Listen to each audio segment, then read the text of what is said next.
Bom, para nós encerrarmos aí o assunto de articulações sinoviais, a gente vai falar um pouquinho sobre a classificação morfológica das articulações sinoviais. Essa classificação morfológica, ela se dá através da forma, certo? A forma que nós vamos levar em consideração aqui é a forma das superfícies articulares, tá? Então, aí nós vamos ter alguns grupos, tá? Então, a gente vai ter lá plana, gínglimo, trocoidea, elipsoidea, celar, esferoidea. Não se assustem com os nomes, tá? Parecem difíceis a princípio, mas não são. Aqui nesse slide eu coloquei para vocês os movimentos que cada uma delas faz, tá? Então, por exemplo, a plana, ela não faz nenhum daqueles movimentos que a gente viu no vídeo anterior. Ela não faz nem flexão e extensão, ela não faz rotação, ela não faz abdução. Ela faz um movimento leve de deslizamento. As superfícies articulares são retas, são planas, e ela faz um movimento de deslizamento. Vamos ver essa articulação? Então, olha aqui, ó, articulação sinovial plana. A gente tem aqui, ó, as superfícies articulares são planas, ó, tá? São retas e elas fazem deslizamento. Um exemplo é aqui, ó, no osso do quadril, entre o sacro, né, na articulação aqui do osso da pelve, entre o sacro e o osso do quadril, aqui nós vamos ter uma articulação sinovial do tipo plana, tá? Ela vai ter cápsula articular, ela vai ter cartilagem articular, tá? Ela vai ter sinóvia, ela vai ter membrana sinovial, ela é uma articulação sinovial. Então, todos aqueles elementos fundamentais ela vai ter. Um outro exemplo é aqui, ó. Aqui nós temos as vértebras, né? Ó, vértebra, processo espinhoso, processo transverso, processo articular, tá? Então, quando a gente fala aqui do processo articular, eu tenho aqui uma superfície extremamente plana, né? Ó, tá vendo? Duas articulações planas.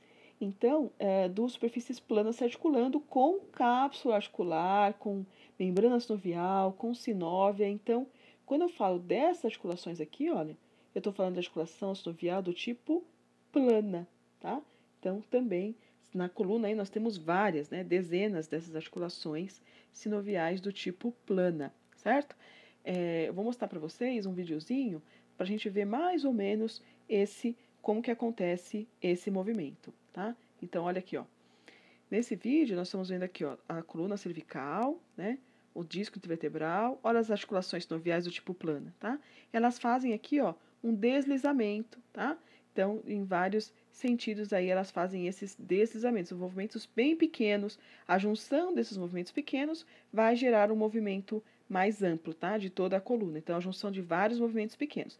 Aqui agora a gente está vendo um processo degenerativo que pode levar a longo prazo aí a um comprometimento neurológico também, tá? Mas aqui o principal foco para a gente é a gente ver aqui, ó, esse movimento, tá? Ó, de deslizamento, tá? Ó, então, movimentos pequenos, cada vértebra desliza só um pouquinho, e a junção de todos a gente consegue movimentar o pescoço de um lado para o outro, e também movimento de flexão e extensão acontece de forma bem pequena, tá? A junção de vários desses pequenininhos vão levar a gente a ter um movimento mais amplo da coluna vertebral, correto? Vamos continuar lá então. Vimos aqui então as articulações sinoviais planas, certo? Então elas fazem aí um movimento de deslizamento. Depois, quando vocês pegarem lá o roteiro de vocês, tenta localizar lá quais são as articulações do tipo plana. O próximo grupo de articulações que a gente vai ver serão as articulações do tipo gínglimo, tá?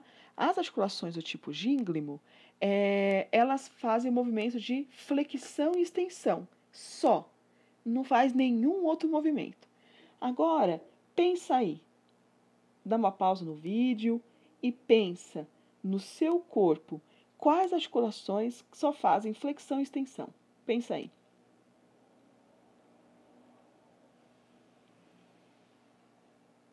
Dá uma pausa, pensa, aí você volta. Pensou? Então, vamos lá. Flexão e extensão. Olha aqui, ó. Um exemplo de flexão e extensão é a articulação do cotovelo. Ah, professora, mas como assim? Eu faço pronação e supinação. Não. Ó, cotovelo. Segura aí o seu antebraço, não deixe ele virar de jeito nenhum e faz qualquer outro movimento. Faz abdução e adução no cotovelo. faz rotação medial e lateral sem o antebraço, cotovelo. Tentou fazer? Não faz. Ele só faz flexão e extensão. Exatamente porque a gente tem esse formato aqui, ó. Tá? Ó, esse formato. Que só permite, olha aqui, ó, a tróclea, né? A ulna aqui na tróclea, ó, só permite fazer o movimento de flexão e extensão. Outro exemplo de articulação sinovial gínglimo é a articulação entre as falanges. Tá? Pega o seu dedo aí, pega lá entre as falanges, né? Entre a proximal e média, ou entre a média e a distal, tenta fazer abdução e adução dessas articulações. Não dá. Tenta fazer rotação medial e lateral. Também não dá. Ela só faz flexão e extensão. Um exemplo, então, de articulação sinovial gínglimo. A articulação lá entre os ossos da mão. A gente chama de interfalângicas, certo? A articulação interfalângica é uma articulação gínglimo, certo? Então, vamos dar uma olhada aqui num videozinho para a gente ver como que funciona essa articulação sinovial gínglimo. Então, olha aqui, ó. Articulação sinovial gínglimo, a gente tem aqui no cotovelo, ele vai fazer um movimento de flexão e extensão na articulação do cotovelo, tá? Quando a gente entra aqui, olha, em rotação, pronação e supinação, eu não estou mais no cotovelo, estou aqui, olha, na articulação entre o rádio e a ulna, não estou na articulação do cotovelo, percebe? Então, vem aqui, volta. Aí. Então, quando eu falo de flexão e extensão, eu estou falando aqui, ó, tá? No cotovelo. Então, ó, flexão e extensão. Quando eu entro em pronação e supinação, olha lá a cabeça do rádio rodando. Então, aí já estou na articulação entre o rádio e a ulna. O cotovelo só faz flexão e extensão. Deu para entender isso? Quando eu falo de pronação e supinação, olha lá, a cabecinha do rádio virando em relação à ulna. Deu para entender isso? Ótimo. Então, vamos voltar lá nos nossos slides. Entrei no lugar errado, desculpem. Ótimo.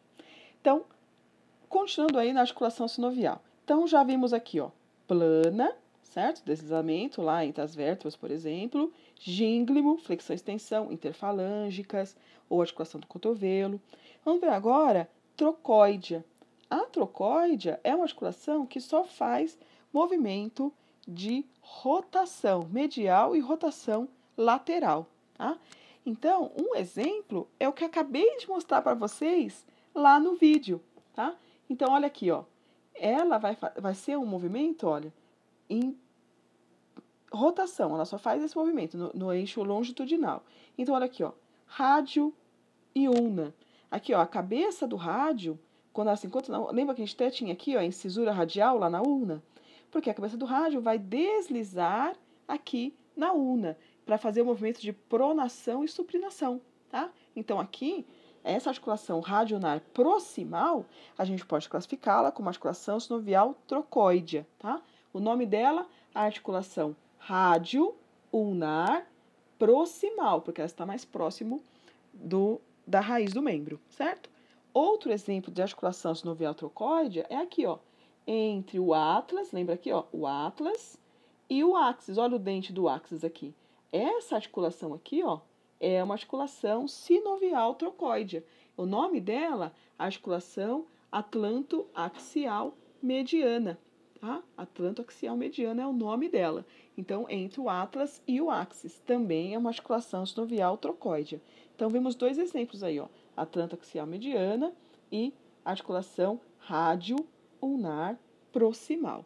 Percebam que, pelos nomes das articulações, é fundamental eu saber osso. Se você não sabe muito bem osso, dá uma olhada novamente lá no roteiro de ossos. Você sabendo o osso, você vai saber a articulação, certo? Ossos e termos de posição, certo? Seguindo aí, o próximo grupo de articulações vai ser a articulação sinovial elipsoidea, tá? Ó, elipsoidea. Então, já foi a plana, já foi a gínglimo, já foi a trocoídea, agora a gente está na elipsoide. A elipsoidea é uma articulação que ela vai fazer dois movimentos, flexão e extensão, abdução e adução. Até agora, ó, essa fazia 1, essa fazia 1, aqui fazia deslizamento, aqui a gente vai ter 2, flexão, extensão, abdução e adução, tá? Então, a superfície articular, ela vai ter o formato de elipse, tá? Então, olha aqui, ó, ela vai permitir flexão e extensão, abdução e adução. Um exemplo dessa articulação é aqui, ó, a articulação entre o rádio e os ossos do carpo, tá? Olha o formato aqui da superfície articular. Que nome que você daria para uma articulação entre o rádio e o carpo? Articulação rádio-carpal. Então, articulação rádio-carpal. Tá? Perceba que a maioria das articulações, não digo todas, mas a maioria, o nome vai ser de proximal para distal. Então, aqui, ó, articulação rádio-carpal, certo? Aqui, ó, entre o carpo e os metacarpos, articulação carpo-metacárpica, tá? Não é elipsoide, tá? Só estou dando um exemplo do nome, certo? Então, a articulação sinovial elipsoide é essa aqui, ó, entre o rádio e o carpo, articulação radiocarpal, certo? Um exemplo aí de articulação sinovial elipsoide. Deu para entender isso? Perfeito. Senhor. Bom, continuando aqui, ó. Vimos já, então, as articulações sinoviais planas, gínglimo, trocoidea, elipsoidea. Vamos ver a próxima agora, que é a acelar. A acelar não vai fazer nenhum daqueles movimentos que a gente conhece lá de flexão, extensão, rotação medial, lateral, abdução. Ela vai fazer movimentos angulares, que é a associação, na verdade, desses movimentos, certo?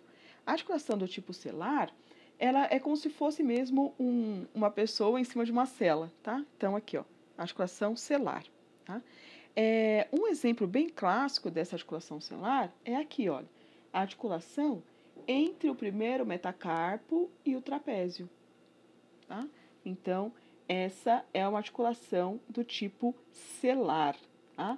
Então, carpo, metacárpica, certo? Do polegar. É uma articulação, exemplo de uma articulação sinovial celar, certo?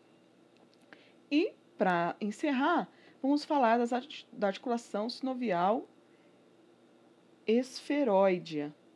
Deu um pauzinho aqui, só um minutinho, crianças. Ótimo. Para a gente continuar, vamos falar então da última, que é a articulação sinovial esferoidea. Olha aqui, ó. Ela faz todos os movimentos. Flexão, extensão, abdução e adução.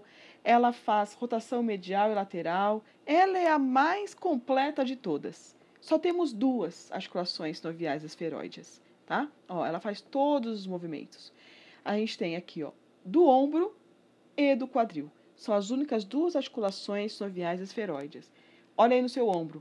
Você faz flexão, extensão, faz aí. Abdução, adução, rotação medial e lateral.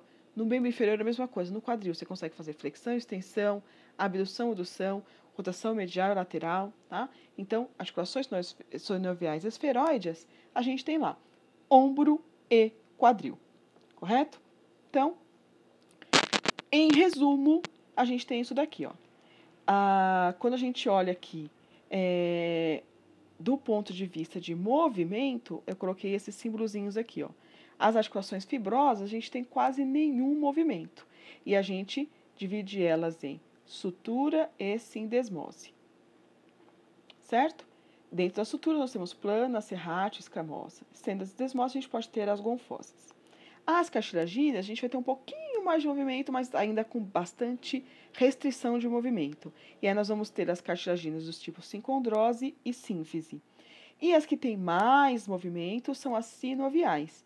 Dentre elas, a plana, que tem pouco movimento, até a esferoidea, que tem todos os movimentos. Então, aqui a gente tem um resumo aí da classificação das articulações.